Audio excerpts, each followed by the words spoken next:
زیبا جھاڑو لگا کر فارغ ہوئی تھی کہ ایک عورت آ گئی۔ زیبا سے فریاد والے لہجے میں کہنے لگی، بہن اللہ تیرا بھلا کرے، میرے بچے بھوکے بیٹھے ہیں، مجھے آٹا دے دو۔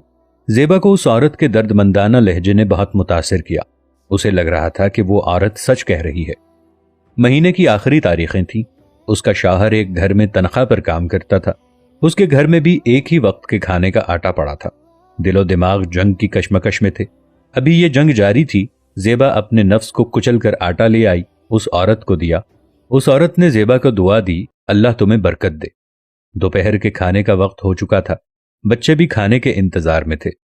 زیبا، زیبا، شوکت کی آواز زیبا کے کانوں سے ٹکرائی۔ زیبا شوکت کو سامان سے لدا دیکھ کر بہت حیران ہوئی۔ یہ اتنا سارا سامان؟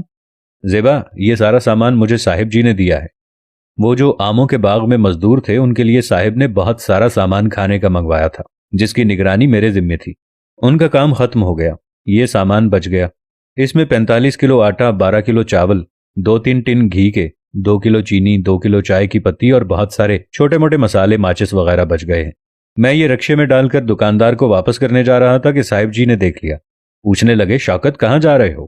میں نے انہیں بتایا، صاحب جی یہ سامان بچ گیا ہے جو دکاندار کو واپس کرنے جا رہا ہوں۔ صاحب جی جھٹ سے کہنے لگے، شوکت آیا ہوا رزق واپس مت کرنے جاؤ، یہ سارا سامان تم اپنے گھر لے جاؤ۔ زیبا کی آنکھوں میں خوشی کے آنسو تھے۔ وہ بہت شکر گزار تھی۔ میرے رب، تو ہی بہتر رزق دینے والا ہے۔ مولا علی رضی اللہ تعالی عنہ کا قول ہے کہ لوگ رزق کو محنت میں تلاش کرتے ہیں، لیکن رزق تو سخاوت میں پوشیدہ ہے۔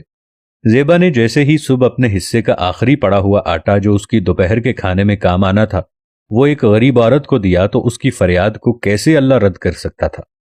ہمارے دلوں کے بھید تو اللہ ضرور جانتا ہے، ہمارے دل کے حالات تو اللہ جانتا ہے۔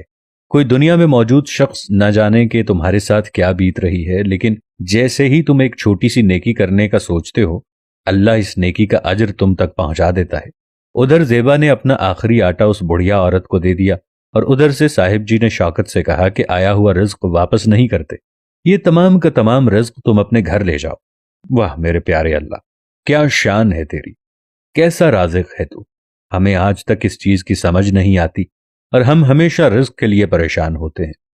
خداوند کریم نے کہا ہے کہ تم رزق کی پریشانی چھوڑ دو، رزق جانے اور میں جانوں۔